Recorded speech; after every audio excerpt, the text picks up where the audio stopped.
What's up, Hugh? I'm doing good. Doing good. Hey, that's what's up, man. I'm glad you came. And we're going to have this conversation today. Well, I'm glad to be here. Indeed. Good stuff, man. So you seem like a man of few words right now. So I'm going to go ahead. Let's dive in. I mean, I know a lot about you. I refer to you as the godfather of Bank of America. That is who you are from afar. Just thinking about all the things you've done, as well as the bank that is Bank of America. So I'm definitely looking forward to, again, let's just chopping it up and learning a little bit more about who is Hugh, who are you, and what makes Hugh McColl, Hugh McColl. I was just going to say, nobody's ever accused me of not talking, so I'm more than willing to talk. We're going to warm you up. We're going to warm it up, though. So it's just early. Absolutely. So, again, we're having a bridge builder conversation, and you know the heart of it is definitely I want to have conversation with you because there's a lot of difference. I mean, you're white, I'm black, if you didn't know. And I want to have conversations not just across that difference, but obviously banking. I have a bank account, but I don't know how that world works, as well as I'm sure there's some things about myself that I believe we could just benefit from, that hopefully in this exchange and this building of a relationship that we can be better as a unit. So, yeah. Well, I've also got about 60 years on You you. do. Yeah. You probably do. Mm-hmm. Maybe it's only 55. How old do you think I am, you? I figure you're about 28. Good guess. I'm gonna be 40 in January. Wow, that's good. Yes. Well, I'm 86, so I've planned to live to be 100, so I got 14 years to go, so I'm okay so far. Congratulations, you're on your way. Yeah, I am. Dope. But I would love to learn more about, again, I guess your origin story. Sort of in a nutshell, I grew up in a small country town, Bennettsville, South Carolina. And I didn't realize it. I was born in 35, so I was a little child during the Depression. And I remember at 6 years old, I was sitting in my father's lap, listening to the radio, hearing Roosevelt say the Japanese had bombed Pearl Harbor. So that's sort of the era I grew up in, the Second World War, really. And it was a farming town. The business of Marlboro County, where I live, was cotton farming, not tobacco, but cotton. And our family had been in banking for really, I guess at that time, about 50 years. I started the bank in the community in about 1880. And my father worked for a cotton company, for the McColl Cotton Company, and for his uncle, and also had at one point run the bank. And we owned the majority of the bank in the town.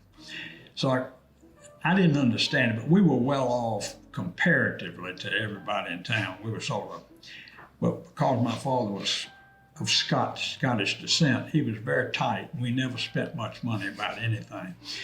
And I grew up in a mixed neighborhood today, what people would call a mixed neighborhood. And the reason was we had our own compound of houses. All the family lived in one block, big block, and all our homes backed up together. And we had our own athletic field, our own place to play football and baseball.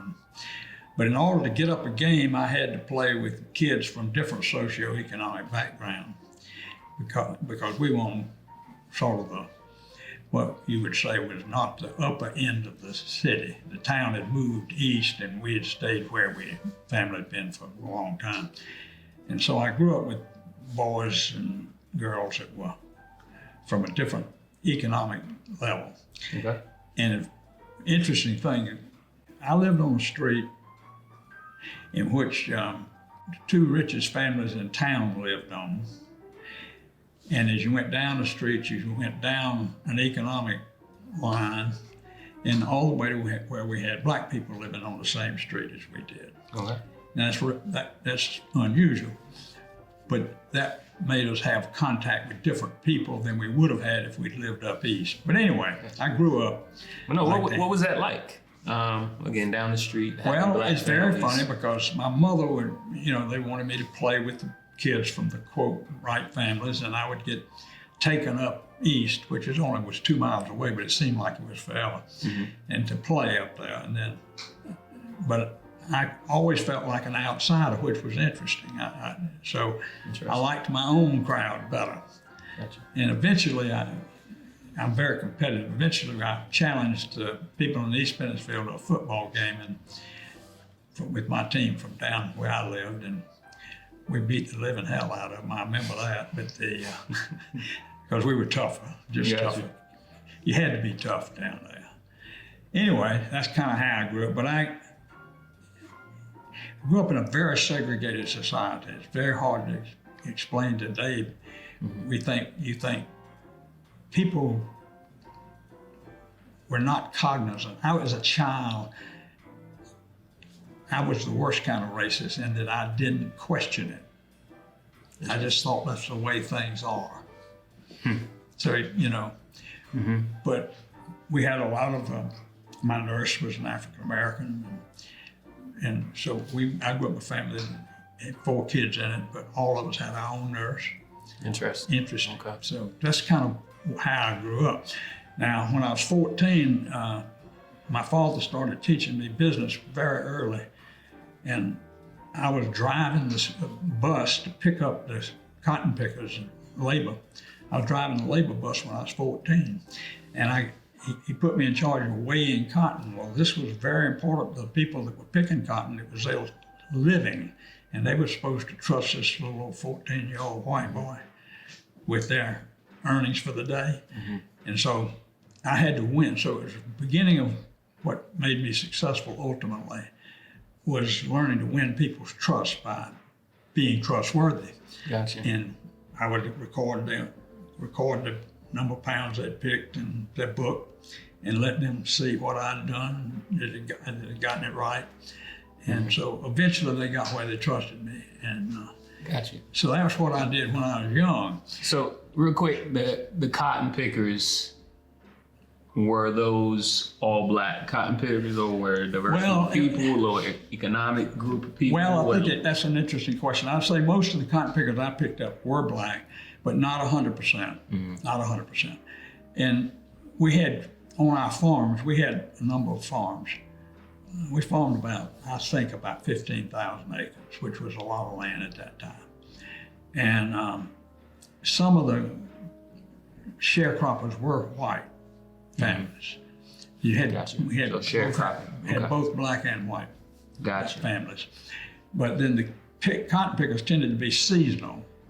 We basically started school early, and then we'd shut it down during cotton picking season, and then school would start again. So it was really interesting. But so I'm interested. You said something earlier about I guess racism, and it sounded like it was something that you maybe just be in retrospect that you now look back and say, oh man, we were very racist, but you didn't say much about. So with I guess the cotton picking, how would you look back on that, or what was your view in that moment of black cotton pickers and being a 14-year-old boy managing them?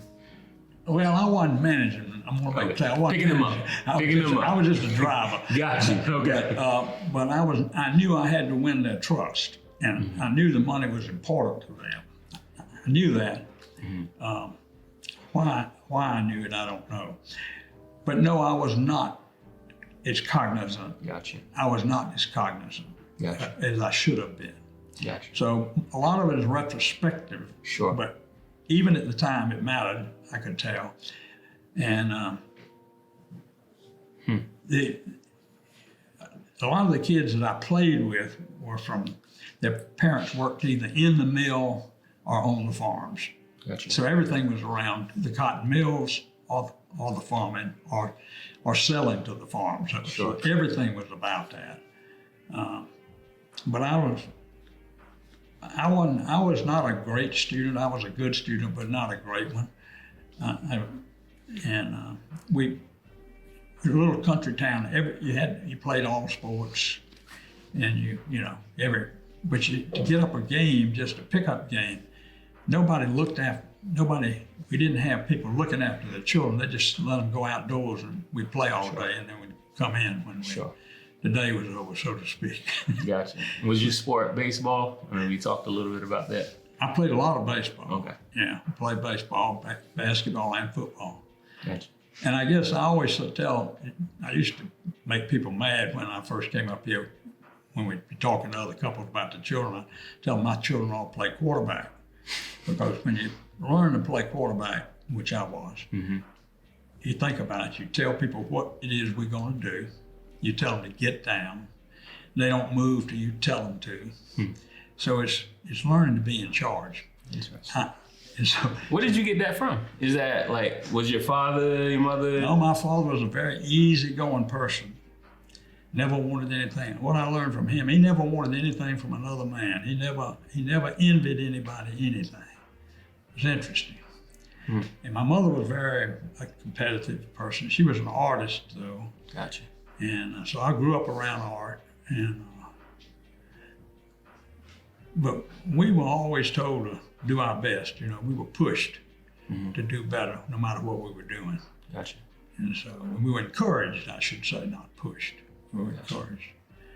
So I grew up a fairly simple life. And during the war, of course, we went around with our wagon and picked up metal and to make into weapons to kill Japanese with. And that was. I remember giving up all my toy soldiers, which were lead, to be made into weapons. Heard about that, yeah. And we gave up every piece of metal, and I'd go around with these other boys. We'd pick up metal all the time, all over this town, put on our little wagons. We weren't very old. But anyway, that's how I grew up. Gotcha. Interesting. And it was a very simple life as I look back on it. And I was pushed, though, intellectually. I mean, I was pushed by my father. I was keeping books for our family business by the time I was 16. I was doing double entry bookkeeping by the time I was 16. You keep saying it's a simple life, and I keep thinking about my life like, I don't know. What does simple life mean to you? Because to me, how would I say my life was simple? Definitely in retrospect, like, no, my life was not simple. It was complicated. You know what I mean? Yeah. From family dynamics to, again, parent relationships to just community and things of that nature. It was very, very complicated. And again, as you learn more, you realize, that's a lot more complicated than I thought it was when I was living it. You know what I mean? So it's very interesting. Again, as you share, and I know about not just your family in banking, but also in cotton. Well, my father let me do things. I mean, by the time he trusted me with, I would drive, we would borrow money from banks against warehouse receipts for cotton we would purchase. And I would go to towns like— See, that's not simple. No. And when I was young, I would go over to Hartsville or Rockingham to the bank carrying valuable warehouse receipts for cotton and in a note and borrow money for the family. So by the time I was 14 to 16, I was doing that. And Gotcha. The first time I ever came to this city, my uncle, who was very wealthy, died, and we had a lot of securities of his was sold up here to the interstate securities. My father sent me up here with all the securities, and he told me that I was to give them only surrender them for a check on the American Trust Company, which is now the Bank of America. Yeah. Anyway, I went, you got a man, 14 years old, I drive up here and I deliver $1,400,000 worth of security, which in those days was a huge amount of money. Sure. But I had them in my hand. You said $1 million, right? I'm sorry? You said $1 million. $1,400,000. Yeah, so that's still a lot to me today. Yeah, but anyway, they said, well, just give us security, we get this. And I said, no. When you give me the check, I'll give you the security. So I was kept waiting about 2 or 3 hours while they went out and raised the money. And they first tried to give me several checks on different banks, and I wouldn't take it. So I'd learned from my father that whatever he told me to do, I would do it precisely. Gotcha. And eventually I got it. So it was my first trip into the American Trust Company when I was 14. I got the check. I went down to it was in the Johnson building. Went around to the bank next door. Walked in, and I had on khakis and a white T-shirt, a tear down the back of it. And I tried to get in to see. I asked the guard there where Mr. Campbell was, who was the senior vice president. And he said, back then, I got back to the gate and I just started walking through. They had a little wooden gate. And this secretary stopped me and said, where do you think you're going? And I said, well, I've got a check to deposit you. And then first she wouldn't. And I said, I want to speak to Mr. Hemby, who was the chairman of the bank. Mm-hmm. But when I showed her the amount of it, they let me right in. And gotcha. So my first visit to Charlotte, I went to the bank that I later ran and met the chairman of the bank and gave him $1,400,000 to deposit to our account. And that's my first big business experience. That's great. Were you impressed? Did you know then that I want to run? Okay. I never had any interest in being a damn banker. I wanted to build bridges. Funny enough, I wanted to be an engineer. Hey. I really did. I was fascinated by trestle bridges, and I wanted to build bridges. So. And so that's what I thought I was going to do. No, it's funny. I was reading up about you, and I read that yes, you didn't want to be in banking. No. I'm gonna make two points. When I was growing up, because we had the football field, we owned our own field. Mm-hmm. People would come over there to play, and so I was in charge, and I learned to say, Dae-Lee and I'll pick team. Dae-Lee, you go first. Well, I started out being in charge. I ended up being president of my class 4 years in a row in high school, and president of the student body. And I got used to being in charge. Gotcha. And that's a good training, I might add, is learning to be in charge. Gotcha. So I've always thought I was in charge, even when I wasn't. So it's funny, but that's but I still didn't have much ambition, to tell you the truth. Went to Chapel Hill and had a 2.0 average. In those days, we didn't have, right? We graded on the curve and we used ABCs, and I had a C average. Sure. And I always thought, because I was the oldest boy, I'd come home and run the family empire. That's really what I thought. Gotcha. If I thought. Okay. But it never occurred to me I'd have to have a job. So I was getting out of the Marine Corps. And my father said to me, son, what are you going to do when you get out of the Marine Corps? Mm-hmm. And I said, Daddy, I thought I'd come home and help you. And he said, we get along fine without you. You better go get yourself a job. And that's the first time. I was 24 years old, the first time I knew that I had to go get a job. Mm-hmm. That's a true story. See, that's interesting, and I guess to give you a window into my experience when I say that's not simple. I didn't run around with $1 million checks to cash anywhere. I didn't do that. But even like again, it sounds like you've always been a leader and kind of entrepreneurial, whether it was in business or what have you, or just amongst your friends. I was the same way. I remember middle school, going to, I think it was a Dollar General, buying candy to sell at school. And for me, the core was because my family didn't have a lot. We couldn't buy new shoes anytime I wanted to, which wasn't a lot. It was just like, can we have new shoes once a year, at the top of the year so I can look fresh the first day of school. And when I realized that, that was just a strain and it was some things that we just couldn't acquire or afford, I started to double down on doing things to be able to afford them and buy them myself. Mm-hmm. And that was like in middle school.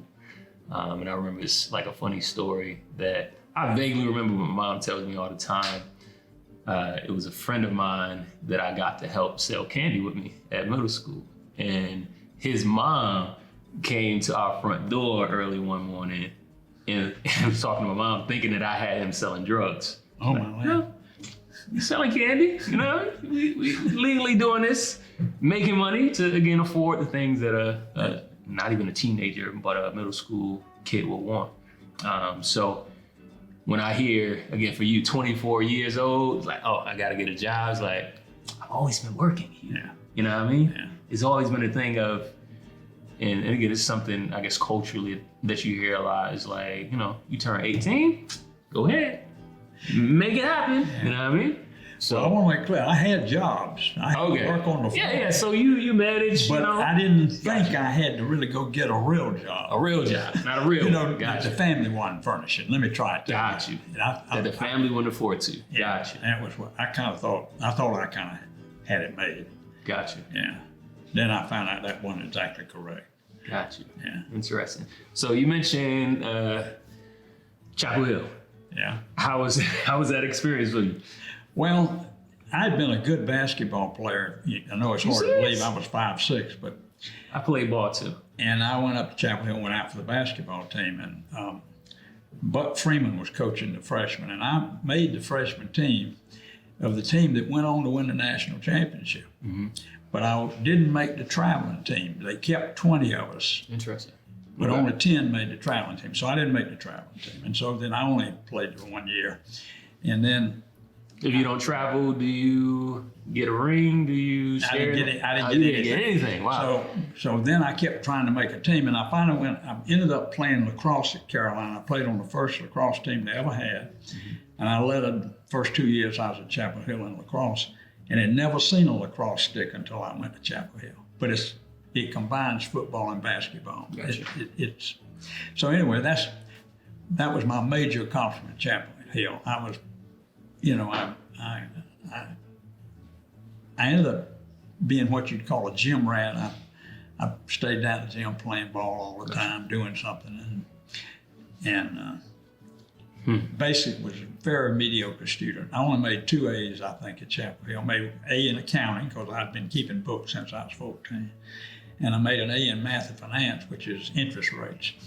So Okay. So it makes sense. things I made A's in. So you're not ill-equipped to be working in the money business, in the numbers business. I made really Okay. bad grades in economics. I made C's and D's in economics. And I learned a lot about that under fire later. Gotcha. But I was going in those days. Everybody had to go in the military, and I'd join the Naval ROTC. I took a Marine option. I went in the Marine Corps, Gotcha. and that was really what changed my whole life. How so? Well, the first thing I learned was everybody pulls their pants on the same way. The Marine Corps, they don't give a damn who your parents were or what color you are or where you went to school. They don't care about any of that. They just care about, can you produce? Gotcha. Can you handle it physically and mentally? And I made a lot of new friends because the Marine Corps divides people alphabetically when you're in training, and I was in with the Maloneys and O'Reillys, all these guys from Brooklyn and the Bronx, and Gotcha. I met a whole new group of people I didn't know existed, Gotcha. and it was great for me. And I learned that you don't eat till the troops eat, and you lead from in front. You won't take a hill. You get in front and lead people up the hill. And all those things stayed with me my entire business career, is looking after my people, Gotcha. letting the troops eat first. Interesting. And so it was, I don't know, it was a great awakening for me as a person. And I didn't really grow up until I was in the Marine Corps. Interesting. From Marine Corps standpoint, you say just a lot of different people. And again, as you share about the streets you lived on when you were younger, again, further down the street are Black families. Yeah. When you look back at your relationships and not just the diversity of people that maybe you had proximity down the street, but from a relational perspective, would you say you had many, if any, friends of difference racially, culturally, at all? Well, I had a lot of different friends culturally, Okay. lots of them. But I can't really say I had a lot of friends that were Black, although I had 1 or 2 that I played with regularly. And that's because they lived pretty close by. And we would see each other on the street. I know it's hard to believe that little towns have streets just like big cities do, but we did. Gotcha. And right across from my house, there was an empty lot. and we'd play football. It'd be a pickup game day all the time. Been playing football, and a lot of times there'd be young African Americans playing with us, and so I knew some of them, but I didn't have a close friend. Gotcha. So I'd be making it up if I said Gotcha. I did. How about the Marine Corps? Were there any relationships that you were able to create across Well, those of course, in the Marine Corps, I had the unique experience of having an African American save my life. So, Tell me more. well, we were doing a night exercise in which we dropped out of a helicopter into the water. I was in the prelude to what they call recon, and anyway, we were training, and I was an officer in the group, and I went out first, and you sit in the window sit in the door, and you ball up in a ball. You got your tanks on the back, and the pilot dropped us from too high up, and I fell, and I came unglued on the way down, and so when I hit the water, I was not in the ball. I went in feet first, and my tanks hit me in the back of the head and knocked me unconscious. Lost my mouthpiece and went to the bottom. And the sergeant behind me was black, and he saw me. He saw my blood in the water like a smoke trail. Went down and pulled me up, and put my mouthpiece back in for me, and held me till I woke up. So, you know, you have these experiences. Sure. So they're different. I mean, it's a different world. So yeah, I had some friends, and I played on a basketball team in the Marine Corps, and I was the only officer and the only white man on the team. There were 9 other players, and they were all enlisted and all black. And so, you know, Well, what was the name of the sergeant that saved your life? well, his name was Evans, I think was his name. Evans. Yeah, Okay. and nobody had first names really. Okay. Everybody got called by the last for name, sure. you know.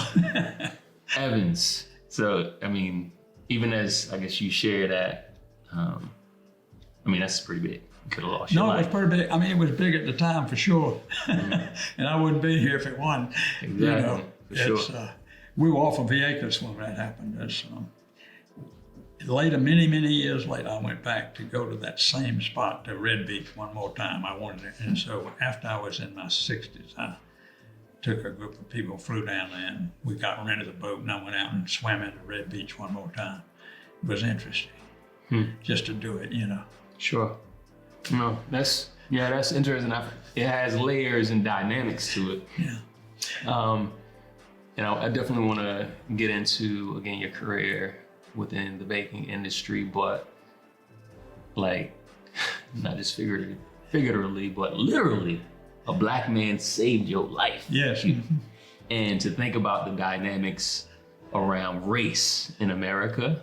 And again, I believe that, again, people are more important than policy. Policy is important, but people create and uphold that policy when it comes to equity, when it comes to equality, and things of that nature. So in your stories, like a person that historically, because of the color of his skin, has been disadvantaged, has been treated subpar, subhuman. It's like, again, you say the Marine Corps changed your life in that instance, right?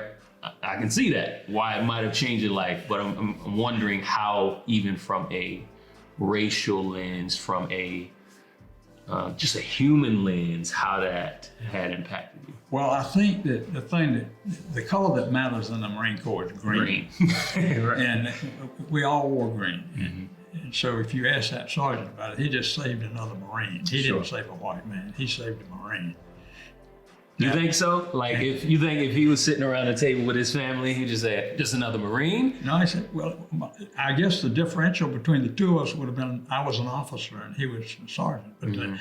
But sergeants run the Marine Corps, so he was used to being in charge. It was just, we probably had more in common than we didn't have in common, because we were That's to be in the charge. Yeah, that's interesting, and maybe this is where, again, my different perspective might reveal some things or open some things I don't know. But the idea of, and again, there's a lot, I think that was a big issue with Muhammad Ali is, in the service is, why would I go fight for a country that does not fight for me? So even in the Marine Corps, and I understand the structure and how things work, all I see is green and your duty.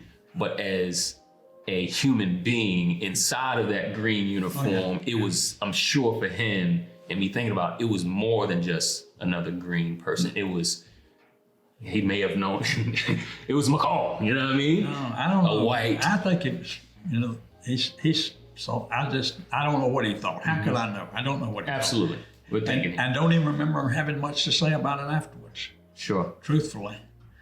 That sounds like the service. It's like, get the job done. This is what you need. Yeah. But again, I would definitely, and I think for both of us, knowing that you're more than Bank of America, you know what I mean? I'm more than Grammy nominated. So to understand that there are layers of life in our country, there is a layer which is color, you know what I mean? And the way you view it is probably totally different. And again, we can't say how we viewed it, but I don't want to mislead. I think that we all grow, or if you don't, you're Absolutely. You're a bad person if you don't grow. Absolutely. And so I don't say that I never had bad attitudes, because I did. I'm sure I did. In other words, and you progress in your life in terms of observing and really meeting people and understanding them as people, as opposed to seeing something else. Absolutely. And people have racist thoughts that come unsummoned to them. And it's because buried back there is something they learned when they were 6 years old, or they heard their parents say when they were 6 years old, or they heard their teachers say when they were 6 years old. Yep. And so what you have to learn to implicit bias. You have to learn to know that that's what just happened. You just had a random racist thought. So when people say, I'm not a racist, they may not be in their own mind, but it doesn't mean they don't have racist thoughts, because they have been conditioned to have them. For sure. And legit, why? Go ahead. But you got to learn to face up to it. Absolutely. And that is why, like, I want to talk about Hugh, because if I talk about the president of Bank of America, that in a way voids the fact that who you showed up as the president of Bank of America. It has a great deal to do with how you were raised. That's why I want to know, where are you from? You know what I mean? How were you raised? The leader in you, where did that come from? Even, again, your experience in as you describe, the changing of your life in the Marine Corps, that greatly played into who you were able to show up as the leader of Bank of America. And even that tenure had a great deal to do with who you are today in this chair, having this conversation. So exactly what you're saying is, like, I don't think we realize how much our family of origin, how much our history, our upbringing plays into, how would I say, the great deal of our actions, which are not conscious actions. They're unconscious. Right. Things that we've been trained, that we don't even think about. We just do it because we've been inundated with X, Y, Z. So no, I'm with you. Absolutely. Yeah. Absolutely. You know, I'll say one more thing about being raised. My mother, when on my basketball team, there were four other boys that started. All of them were from disadvantaged families.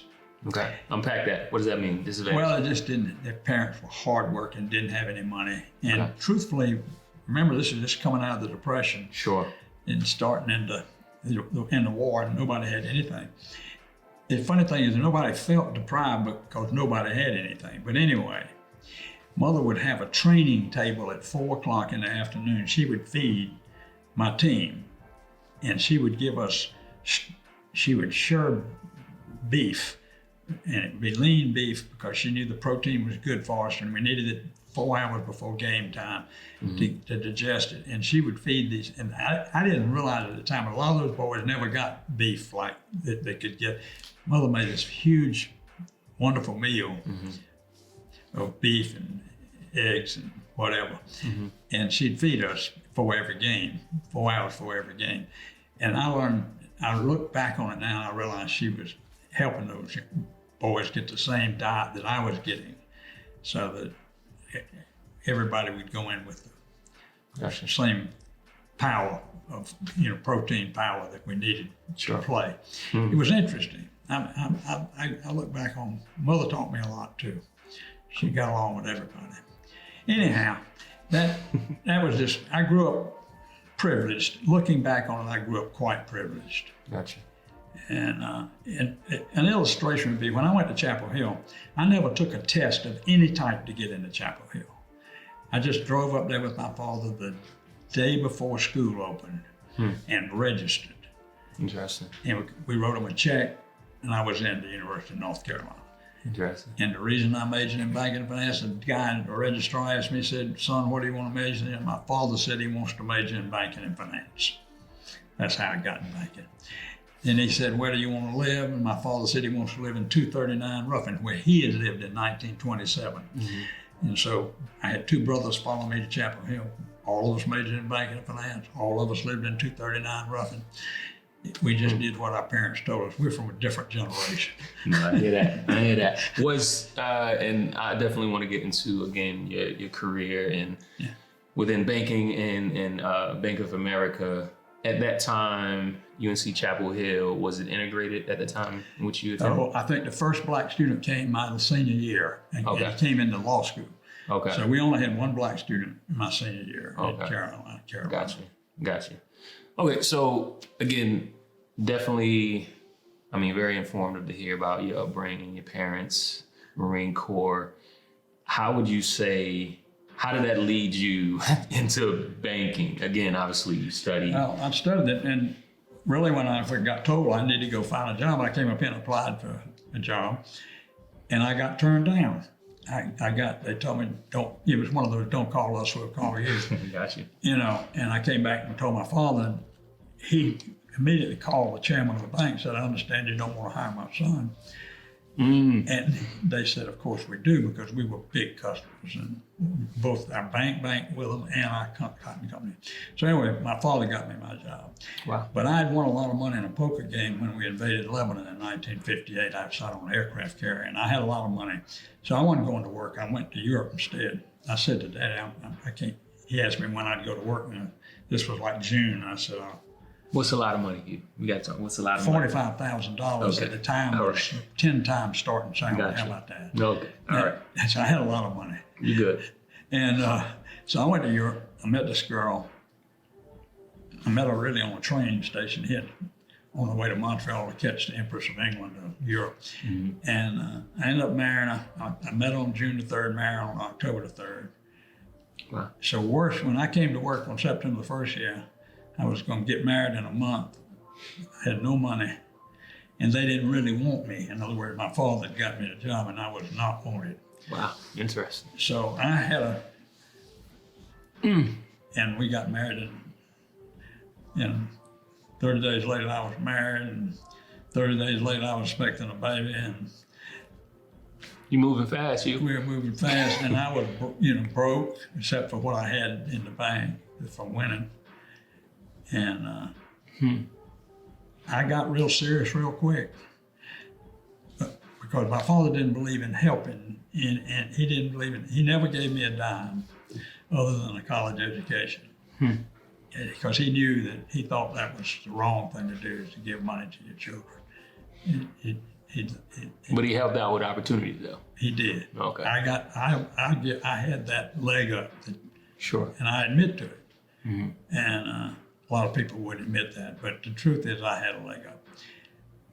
But it was the first time I ran into discrimination was then for being short. Now, I never thought I was short after that. I've always. How tall are you? I'm right now probably only about 5'5". I was 5'6" and a quarter. Okay, 5'6" and a quarter. I tried to When go- you're short, you keep counting the quarters, right? Well, the quarter was important. When I was trying to get in the air wing of the Marine Corps, you had to be 66 inches tall, and I barely made it. But then I washed out because I had vertigo. I couldn't find the horizon at night when we rolled the airplane. But so I've experienced different kinds of prejudice. And the first one I really ran into that mattered in business was once I started traveling for the bank and going to New York. The New Yorkers looked down on Southerners as we talked slow and we were dumb. And I think I got their damn attention before I retired. No, let's fast track there. So, would you say you grew a chip on your shoulder pretty quickly within the banking industry? Yeah, well, I'm pretty sure I've always had one. Yeah, Okay. I think short people do. I mean, it's just you get to fight pretty quick. No, that's so. Again, as I learn about you, and I definitely want to hear more from your perspective about. Again, you've led some groundbreaking work in the banking industry. All of the mergers. I don't even. How many? Do you know how many? Well, I know when I retired, we had bought 1,085 different banks, but there were really 5 or 6 big acquisitions, Gotcha. which were like multi-bank acquisitions, Gotcha. where they owned a whole lot of banks. Like Texas was 141 separate banks, Gotcha. and but it was one big acquisition, Gotcha. and so I would say probably I did about 20 or 30 really big ones. Say 20, 25. No, I don't want to overstate it. A lot. It was more than anybody else. Let me put it that way. No, why? Why was that? Because I didn't like being little. I didn't like being. No, really, seriously. I get you. The Okay. South had, after the Civil War, nobody likes to talk about the reality of it, but let's talk about the reality of it. All the Southern wealth was centered in plantations and in slaves. It got wiped out, so they had no capital. Okay. We became a poor part. We were a defeated nation, so to speak. And we had all the problems of a defeated nation. That is, no capital. And if you want to get a good education, people would go to Princeton or Harvard. They'd go to Chapel Hill, Virginia, if they could get in, Gotcha. or State maybe. That was for you. And I think that, and all the big business went north. Sure. And I resented that. Sure. And I would go call on a big company and try to get their business, and I'd find they were banking with J.P. Morgan or Chase or somebody like that. So I wanted to change that, and I realized that as long as we were small, it couldn't happen, and we needed to build capital. The South needed capital. Sure. The South was in the same place that we think of the African American community being today. The African American community's got energy, brains, all the right ingredients except one, capital. That's why I'm helping with that today, is what really matters. At the end of the day, So if I understand what you're saying, I'm you're leaping saying ahead of you. no, you're good. Absolutely. I mean, let's have the conversation. You wouldn't sum up the solution for Black Americans as capital, would you, or would you? Well, I think that part of emancipation is economic emancipation. I would agree as a part. And I admit, I think that I've been able to accomplish a lot of what I've accomplished because I had economic power. Okay. You know that. Absolutely. We're sitting in a neighborhood that my company helped revitalize because we had the money to do it and the desire to do it. You got to have the desire to do it too. But here's what I think. We've tried a lot of different solutions. The haves, we divide the world into 2 parts truthfully. We get away from race, just haves and have-nots. Or in the capitalistic society that we have, theoretically, I say theoretically because it's not clean, it's not pure. But A lot of gray.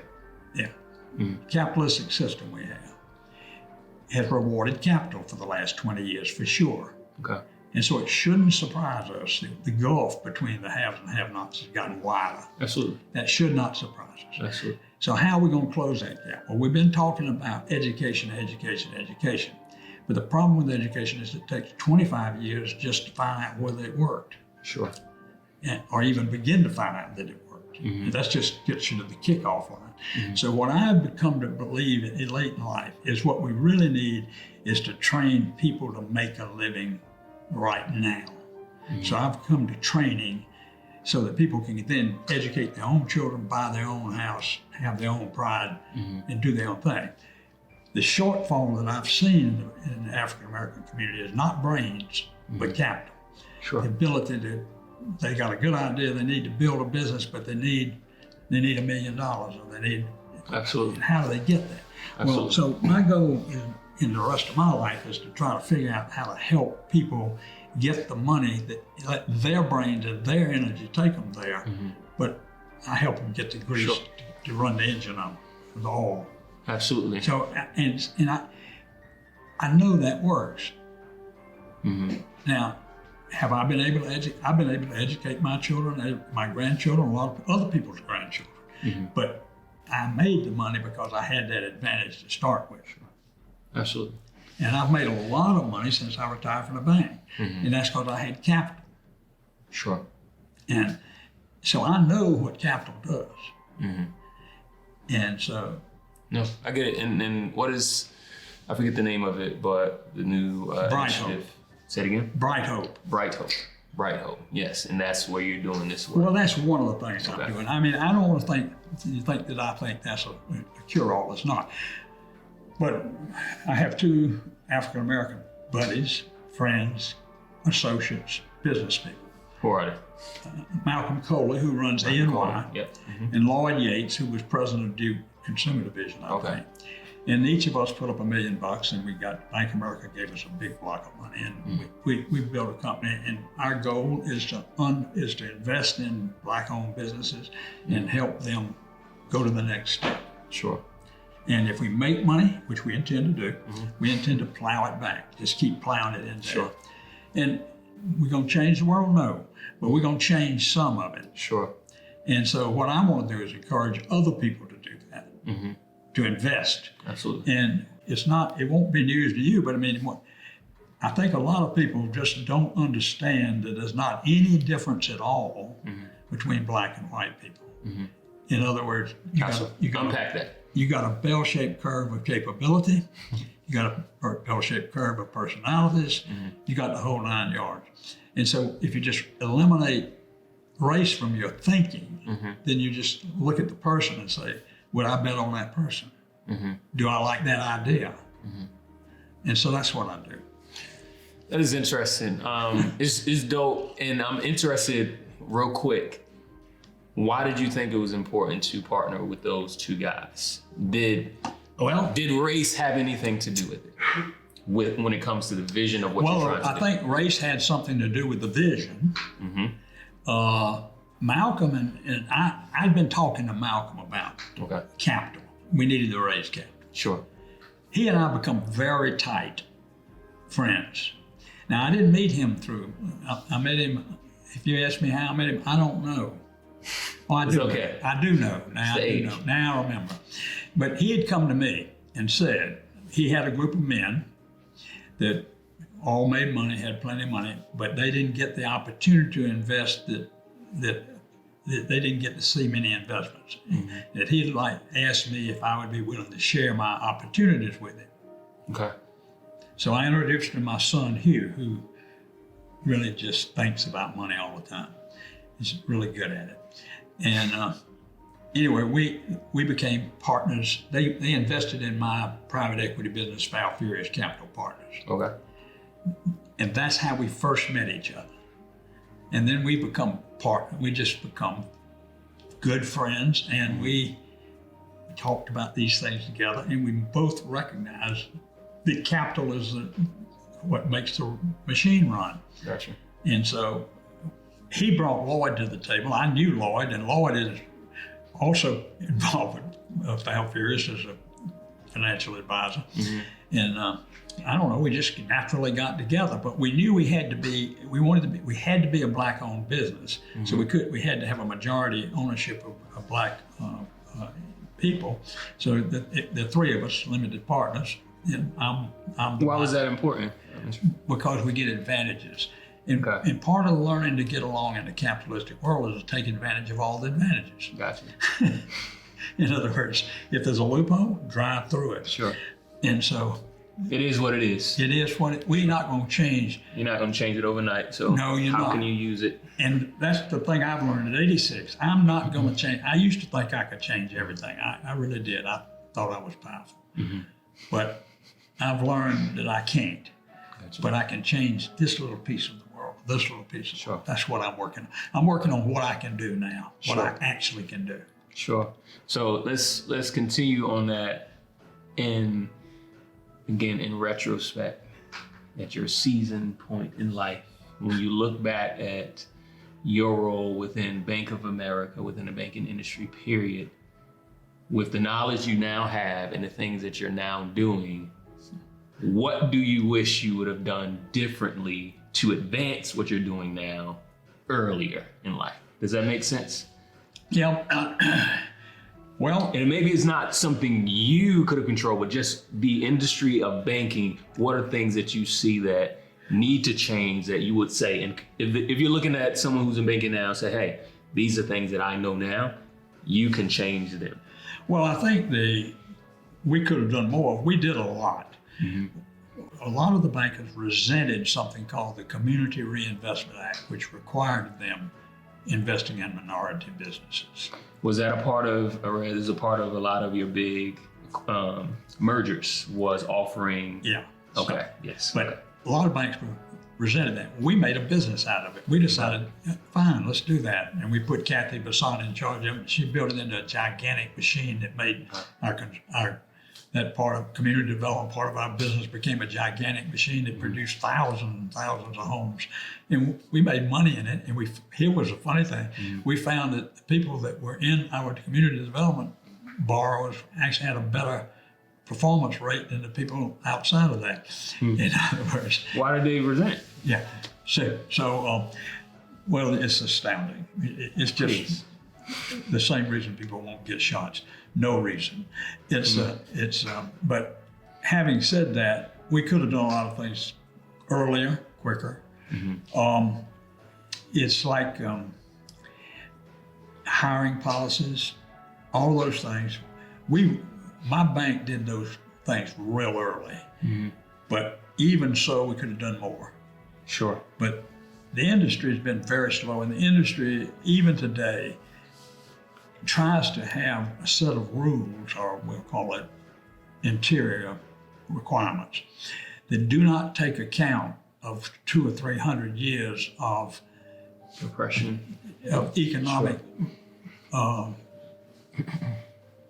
inactivity. In other words, you cannot hold people to the same, weight on different things if they had no chance to get there in the first instance. So they need to be more proactive in an outreach. Sure. All the banks do. Sure. Have you ever heard, I feel like what you're describing, and I've heard an analogy of this when it comes to describing or how would I say, in response to the idea of just pull yourself up by your bootstraps. It's like, okay, imagine there's a Monopoly game that's being played. Yeah. And you probably heard this. There's a Monopoly game being played.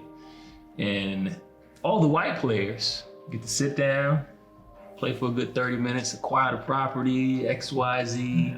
And then now, hey, come on, African Americans, come on, Latinos, come on, everybody else, play the game. You get to play just like we do. Yeah. Pull yourself up. Yeah. But again, one group of people has had the opportunity to acquire, to get a leg up, to acquire generational wealth that very much like yourself have benefited from. Yeah. Well, there's no question about that. I mean, there's no question that is a huge, gigantic advantage. Sure. And even to this day, we have families in this country that came from England with the money. Sure. I'm talking about 200-300 years ago. Sure. And that they've, the same names. The Rockefellers are just barely giving out money now. I mean, they've quit making money a long time ago, but they're just now starting to finally notice it. But they don't really notice it, And the Vanderbilt estate is still running. Sure. And so you're right. I mean, it's like, it's not a level playing field. It cannot be leveled in that sense. So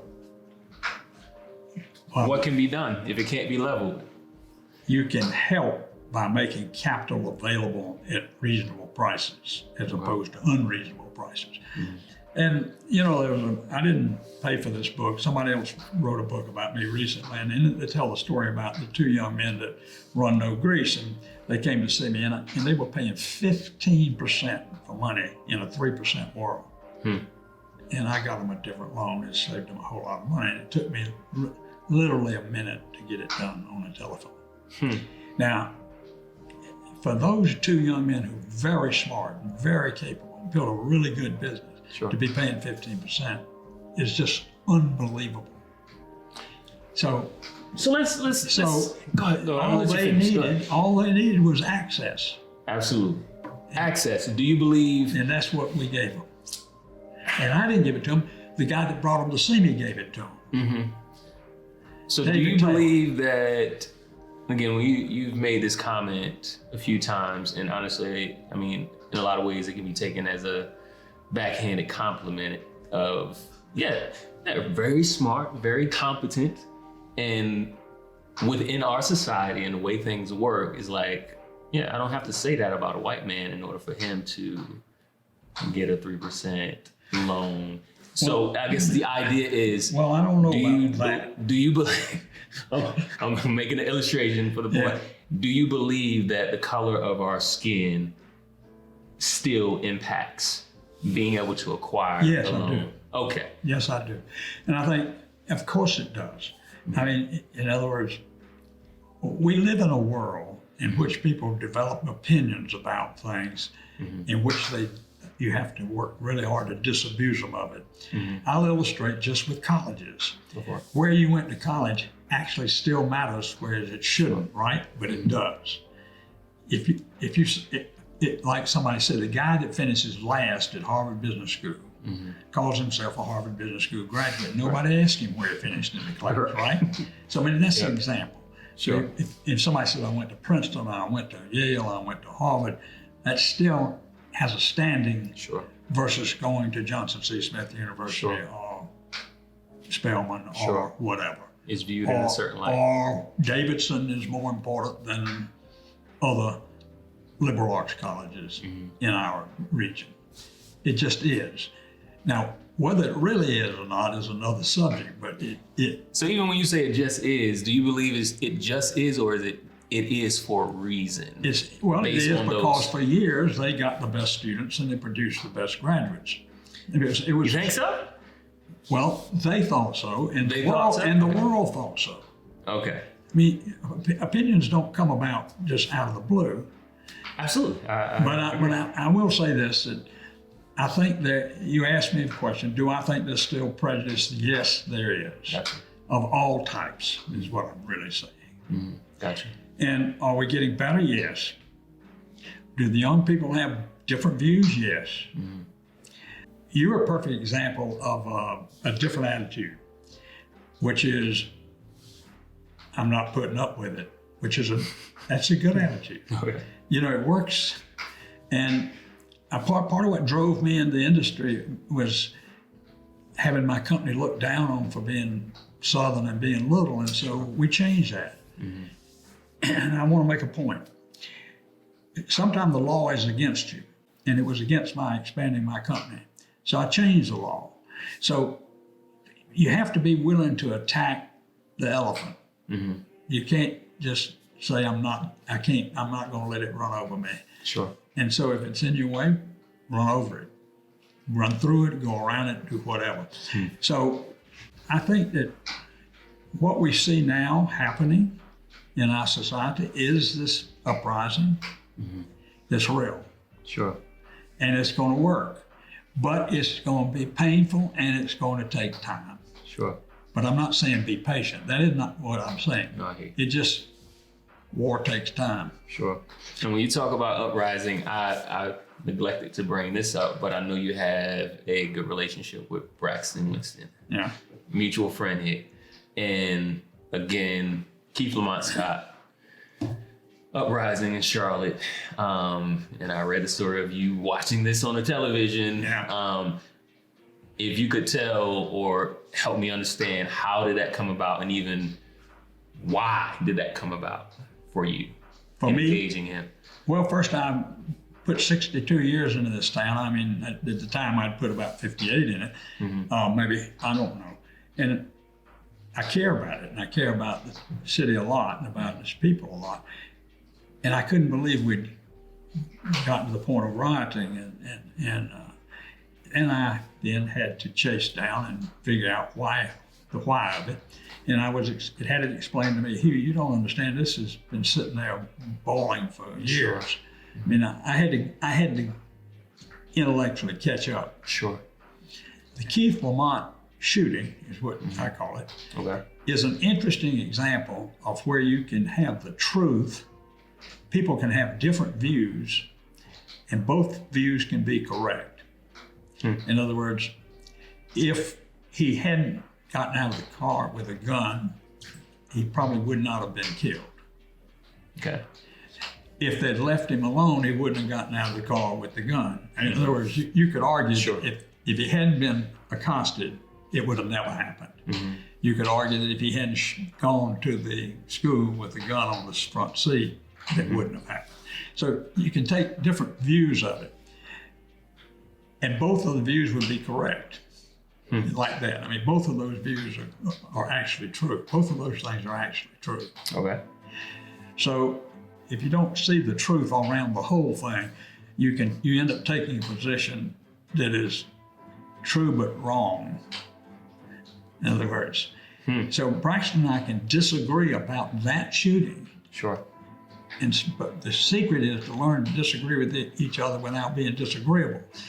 Learn to say, well, here's my view on that, here's why. And listening enough to hear them, and here's why. Sure. I think this. And he and I talk, as you know, you've probably heard us, I don't know, we talk a lot about when we have a crime in the black neighborhood, and it's black on black crime, why won't they help the police catch the person that committed the crime? Sure. And his argument, as you know, is we don't trust the police. We always get in trouble if we get And he may be correct about it. I'm not saying he's not correct. I'm still saying it's a problem. Sure. And I think part of our friendship is our ability to talk about issues without getting mad at each other. Sure. And just seeing each other as people. Sure. And friends. Sure. Absolutely. Yeah. Nope. So part of it is you have to keep growing in how you feel about people. Okay. And getting past superficial things. And I'm worried about our country because I think we've gotten a lot of superficial things separating us. And you can probably agree on 80% of the things, but we let the 20% divide us radically. Sure. Which is bad. Sure. But anyway, I'm not preaching that. I mean, I don't try to tell other people what to do. I think there's a great opportunity to strengthen our country. I've always said that when we integrated the schools in 1963, and we threw off the millstone of trying to this quote separate but equal, was costing us money, and we weren't getting equal education, and it was hurting us economically. And when we threw it off, the South's GDP went straight up. It's very interesting. When we started outgrowing the rest of the nation on GDP growth, on population growth, job growth, everything. So we know that the discrimination aspects of it, or whatever you want to call it, have cost us economically and have cost us as a nation. Absolutely. And if we got any sense, we need to stop that. Sure. It's just dumb behavior. But I don't try to tell people that. I just think there are a lot of good horses out there you can bet on, and you just ought not to look at the color of the horse. It's just that simple. No, I hear you. So looking from afar, and again, I know Braxton personally as well, and obviously he's very opinionated. He believes what he believes, but to hear about y'all, as well as just to watch from afar, your relationship, very much I see what you're saying, and I value it as well. It's like, I don't have to agree with you to value you. I don't have to agree with you to believe that, honestly, being in relationship with you is helpful to me. Yeah. Even though we may not agree. You know what I mean? If anything, it opens my mind up to the way you think And honestly, if I am someone who cares for others, how I can care for you where you are, rather than you need to be like me, and then I can start caring for you. You know what I mean? So that, I believe that's very important, not just obviously in your relationship, but just in general. I believe that difference among us is intentional and not something. I'm not one that believes in, I'm colorblind, just don't see color. I personally don't agree with that. I believe me being a Black man is important and it's valuable to you. You being a white man is important and valuable, and we in relationship can be valuable to one another in a society. Well, if I just could take this point, I don't think white people think about being white. They don't have to. No, I agree. They don't have to. Ergo, they don't. So they don't like all white people. It never occurs to them. You don't. Sure. We don't see a crime and say, "Oh, that's a white person that committed that crime." It's just a bad person. Sure. I mean, in other words, we don't have that. What I really think is that you arrive at some point in your life where you just see the world as it really is. Now, I think the key factor that keeps us apart is fear. Fear of change and fear of people they don't understand. Sure. I think fear is the enemy. Sure. Absolutely. I agree. And one of the reasons I think that I've been successful is I'm actually not afraid of anything or anybody. Now, it's not because I'm big. It's not. It's just I didn't grow up fearful. I don't understand it actually. Sure. The fear that's driving people today, and I'll use that term white.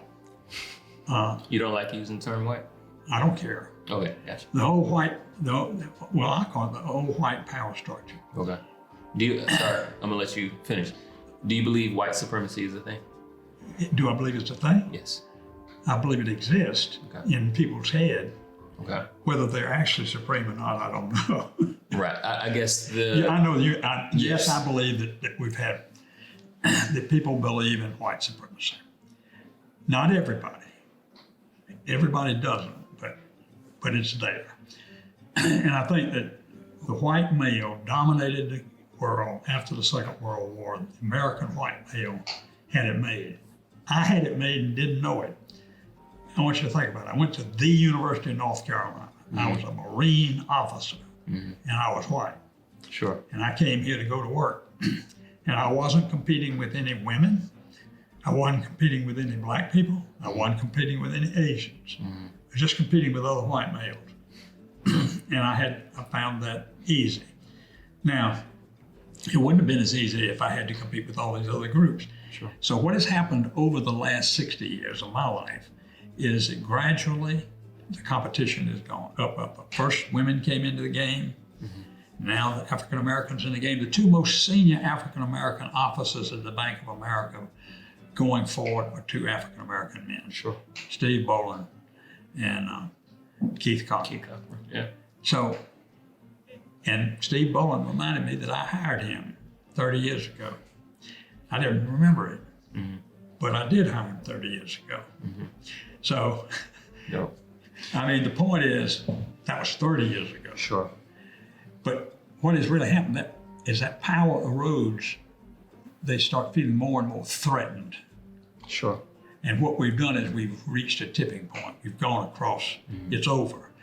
And so what we're seeing now is what I call the death rattle of the old white power structure. And so it's like a rattlesnake went in, dying. They're going to strike. So you're going to get there's going to be a lot of this go on for a while. That is very interesting you say that.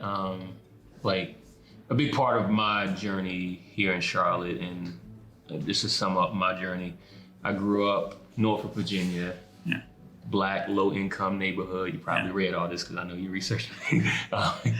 First 19 years of my life, 2001, picked me up, dropped me, South Charlotte, Ballantyne area. So a 180 flip from me, really, racially, culturally, socioeconomically, and I would say through a lot of patience on my end, as well as those I was around, I was able to get to a point to where I was able to build meaningful relationships, again, across difference, you know what I mean?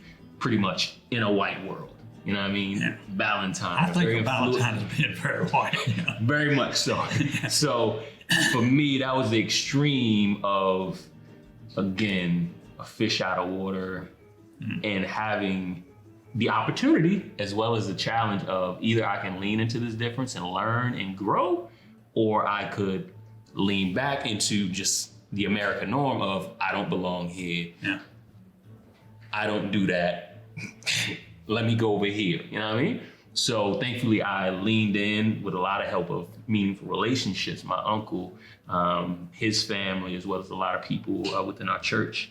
And through the years, my from the corner to the cul-de-sac journey has led me to Bridge Builder Conversation, which we're having right now, and wanting other people to experience and have the opportunity to experience that difference and the value in it to create the dynamic that hopefully we're experiencing right now. So it's very meaningful to me, and I believe it will be very meaningful to the people that make up our nation to be able to experience that, because our nation does not cultivate that. You know what I mean? No, but as you know, we eventually accept people who rise sort of regardless of where they came from. And the best way to see that is to see who's running American corporations today. Who's running them today? Who's running them today? Well, they used to be all white men. Okay. But now they're people from everywhere. Asians, Central Europeans. A lot of people have come from Central Europe here and succeeded. And if you look at the names, the way that I do it is just look at the names of the people running the companies and saying, where is that from? That's a Serbian name, or an Indian name, or whatever. Interesting. But you just get and so you can arrive. Now, it's been a hard path for all of them, and there's no question. I mean, I don't disagree. It's a hard climb. Absolutely. And I would say about you, though, I mean, just you're blessed with something, your ability to talk and to express yourself artistically and verbally. Appreciate it. Is a huge advantage. That is a great advantage. You listen to my music, Hugh? I haven't listened to your music yet. Okay. But I don't listen to anybody's music. I'm basically tone deaf. But the point is, I think we're getting there, but it's not going to happen without us all pitching in. Absolutely. Absolutely. And I don't know, Harvey Gann and I are a good example of two men that came from the same state, from different backgrounds, and who were put together in a city. And when we first met as young men, we had a conversation, and I don't remember what, we were aggressive, both of us, and we were talking about a revolution at the time. And I remember putting my fist up on the table like that beside his and saying, I know if we come to the barricades, I know which side I'm gonna be on. And so that's the kind of talk we were having as young men. He and I built this city together. He became mayor at the same time I became chairman of the bank. Sure. And we're two old guys. He's 10 years younger than me, maybe 10, 11 years. But he would say this to me, we are real friends who've done stuff together and who recognize how far our home state has come, although got 9 miles to go. They've only come 1 mile of a 10-mile walk, but nevertheless, they've begun. And I think he and I would both tell you that we are encouraged by what we see, and we're impatient because we're getting older and we won't get to see the finish line. But I'm optimistic. Gotcha. The fact that you and I are talking today is, I'm optimistic about that. I'm with it, I'm with it. So I want to gift you, this is Bridge Builder Motivational Journal. 52 weeks of motivational quotes when it comes to pretty much engaging leaders like yourself, as well as the next generation of leaders around what it means to build authentic relationships and to leverage those relationships, not just for our own selfish gain, but for creating opportunity for those who have not had it. So this is the Bridge Builder Motivational Journal, and I want to gift that to you. Thank you. Thank Definitely you. for spending some time with me. But before we go, I definitely want to ask you one final question. All right. So, for those who currently work for Bank of America or in the banking industry, what would you encourage them in when it comes to bridge building and changing the landscape of banking? What would you encourage them in? Well, I think the most important thing is to learn, to understand, to train yourself to look for the truth in everything, and to block out all extraneous matter. In other words, to learn about a person, not about a black person or a white person or a yellow person or whatever, but a person. Gotcha. And to learn about the positive aspects about them. And because at the end of the day, we only accomplish things through other people. And you can't decide that you're going to rule out 50% of the world because they're not the same color as you are, and think you're going to be successful. That's not going to happen. Sure. So you need to learn to appreciate people for themselves as opposed to some artificial classification you put around them, Absolutely. like ethnic background or whatever, or even going to Duke. So You brought it up, not me. yes, good for you. So, I think there's great opportunity in the industry to do, you have great opportunity to do good things because you have power, you have financial power. And when you can use that financial power for good, it can move mountains. That's what people that are at the top of banks ought to think about is how can I move the mountain and not just look at it. Cool. Move the mountain. We'll appreciate it, Hugh.